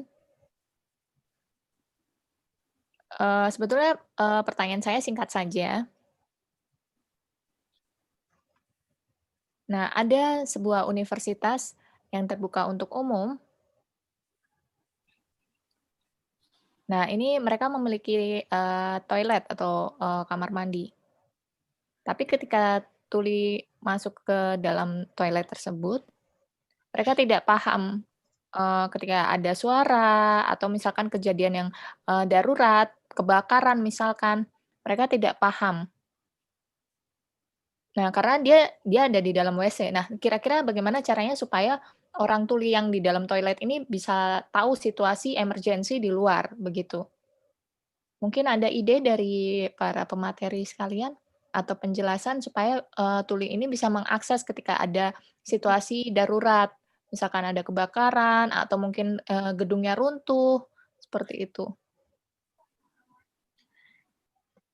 Mungkin WC-nya terbuka mungkin atau seperti apa, bagaimana gitu. Ini menurut saya penting karena di WC ini penting. Lalu pertanyaan kedua,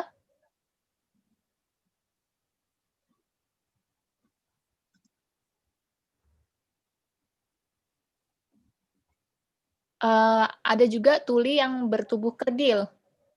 Jadi dwarf deaf gitu. Jadi tuli yang bertubuh kerdil.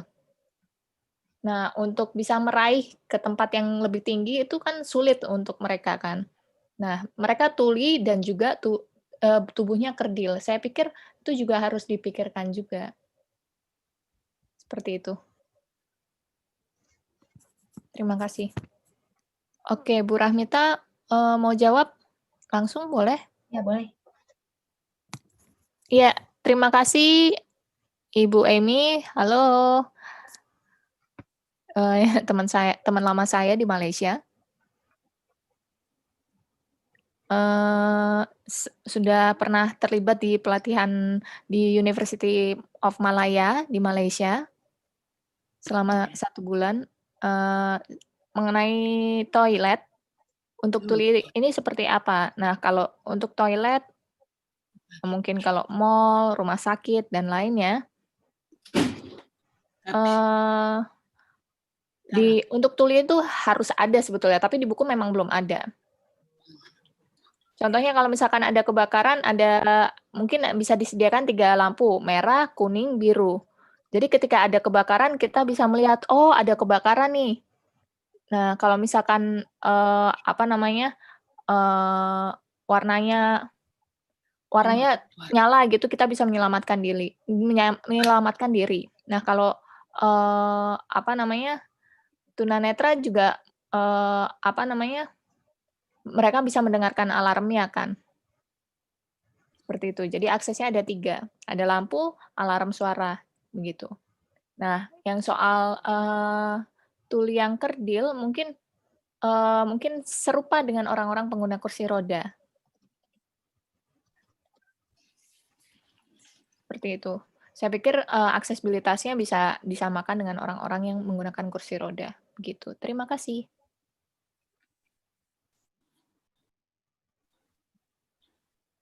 Okay, thank you very much, Bu Rahmita, for your answer. It's already 9 o'clock, so I think we would like to maybe Hansel want to add your answer about this. I mean, in case of emergency like fire, how would the design helps the deaf people to cope with that situation in case of emergency, and then how is the toilet design should be in case of if there was any people inside and then there is a fire or emergency situation. Yeah. How's your experience on that? We have this is an area where technology really has had good advances. We have a system, one system is named MessageNet. And MessageNet is, it's a multimedia system that we use certainly within in the academic environment and within housing environments where for one thing, messages can be sent to your cell phone that can vibrate, but we also send them to large screens in rooms, monitors, so there can be assigned communication as well as text. We have those same devices provide two-way communication, both again in video and text. So those help a lot. We also have bed shakers. So those are devices, I'm sure you have them as well, that shake the beds. We will plug those into electric plugs that are wired to the fire alarm. And then of course there are the strobes, which are light strobes and really loud horns. So there's both visual and auditory information. Now, one of the new innovations that I'm really excited to say is you'll be looking in the new next generation of the International Building Code. You'll see that there's new information around two-way emergency communication in elevators. That is visual-based communication. So in the past, it was only auditory. In the future, it will be required to be also include visual communication that's two-way. So that allows you to communicate and explain what's going on in the elevator cab, as well as see either a signed communication or text communication. Well, okay, thank you so much for your answer. I'm sorry, first, I want to ask you, can you be here? I mean, until what time can you still be here? Because actually, there is still some questions for you, or maybe you would like to answer this later on email or something. Unfortunately, I'm now late to my next meeting. Okay, I think we've gone over time, yeah? Yeah, actually, yeah. Maybe. I'm more than happy to address questions if people would like to send me an email or something. You have my email address. Okay. Maybe we'd like to do a group photo first. Yes, let's do. Yes. Okay. That would be wonderful. Should everyone Okay. turn on their... Yeah, I think everyone should turn on the camera.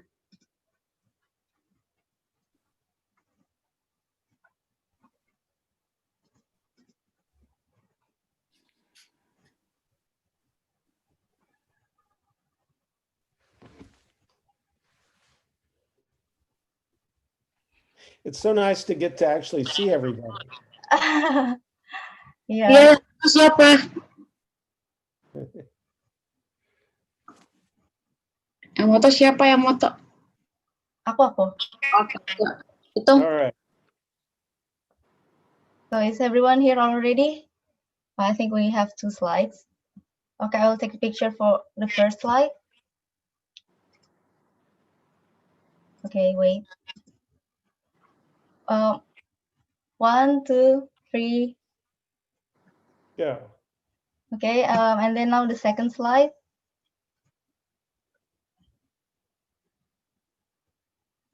1, 2, 3. Okay.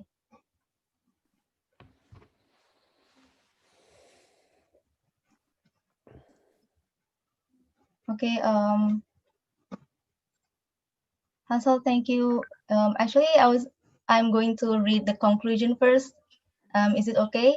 Or you need to leave immediately? Soon, yeah. But go ahead. Oh, okay.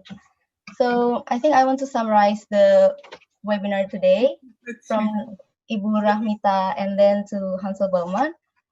From Bu Rahmita, the total population of disabilities in Indonesia is quite large. Of all populations here for deaf, and deaf space design is actually an architectural concept that is sustainable because it can be implemented not only for the deaf community but to all people in general. And then the deaf space design is focusing on all sense, not just the visual, but also the sensory, and then the visual and everything.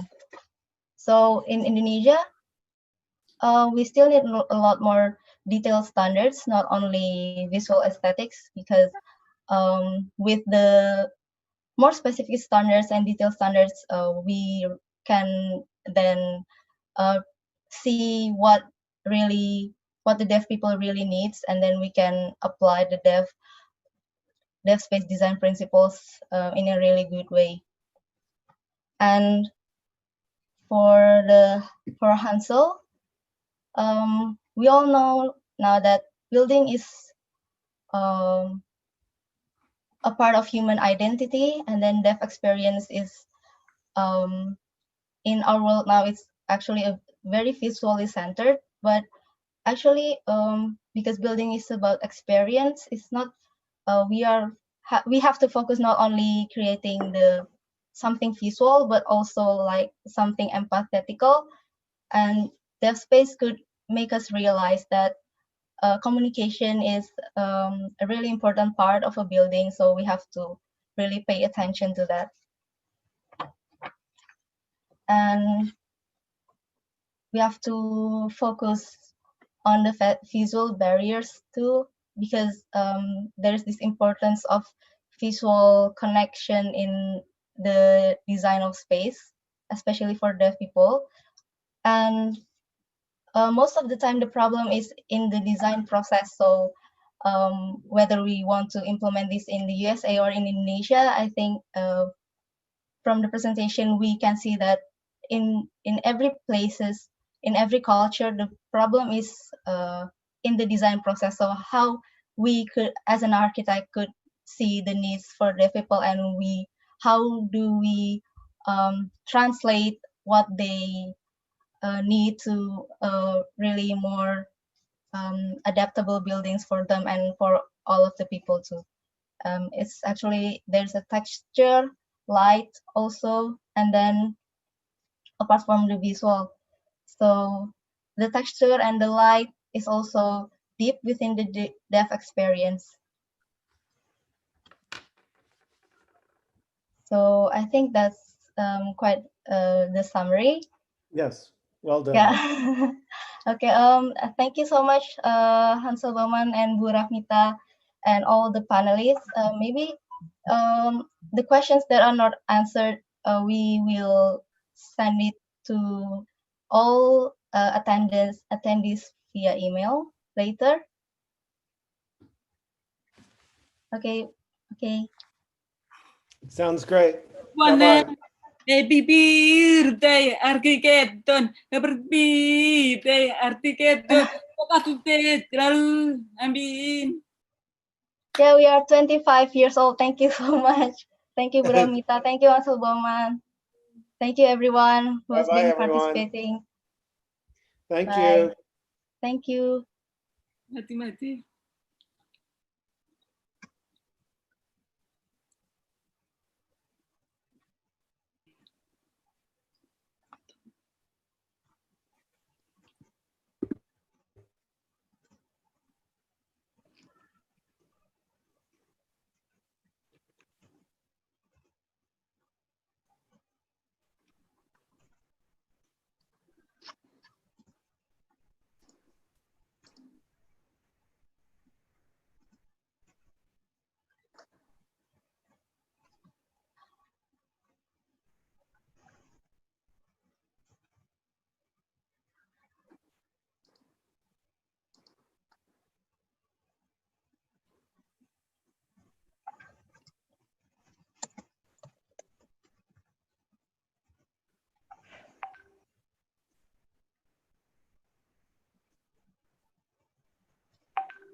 Hai Kim, thank you ya.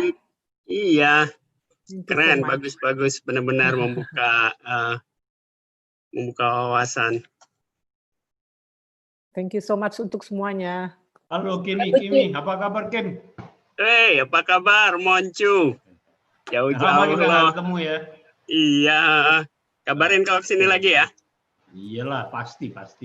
Benar ya. Sama Kim, dilarang saling mendahului ya. Iya. Oh, ngalah aja deh, saya ngalah. Kembaran. Kita nggak ada penutupnya. Nov. Oh iya, penutupnya apa nih? Sukses Video ya. aja kali. Video. Selamat ulang tahun. Terima kasih. Selamat ulang tahun Arsitekton 5. Mungkin itu aja penutupnya ya. Oke. Selamat ulang tahun. Terima kasih, Pak. Ulang tahunnya masih awal tahun depan. Ulang tahun kan Januari nanti bukan? Terutama buat Mas Moncus mengingatkan saya tentang profesornya Michael the Fox dalam film Back the Future. Oke. Salam buat semuanya. Oke. Thank you. Selamat ya. Hey. Makasih Kim. Hendra. Yuk. Jai. Baik. Gue mau ngasih masukan presentasi kemarin, tapi nanti Japri aja ya. Yang anak kemarin itu. Oh, lu datang juga? Enggak, gue lihat aja. Oh, minggu depan ada lagi Kim. Ada lagi. Datang ya Kim ya. Aduh, jangan sebut Kim keras-kerasnya, ada 2 Kim. Oh iya, ada 2 Kim. Yang satu Kim McDonald. Beda. Oke. Satu Kim yang kalem, satu Kim yang ceriwis. Cerewet, iya itu tuh. Iya itu tuh, yang latar belakangnya hijau tuh. Rajin nih Pak Kimi datang. Nanti tanggal 30 Pak. Ada lagi Pak. Oke, ingetin lagi di grup ya. Iya, yang simple. Ya, sama linknya juga. Kalau linknya nih urusannya si orang Melbourne. Oke. Lagi bagi tugas. Oh, itu sih udah pasti beres dong kalau gitu. Oke, Pak. Oke, pamit semua ya. Oke, Ya. thank you. Terima kasih banyak. Thank you. Sampai minggu sehat. depan, Kim. Oke, Oke. sehat-sehat ya. Udah, kita end ya. Yuk. Oke. Oke, thank you semua.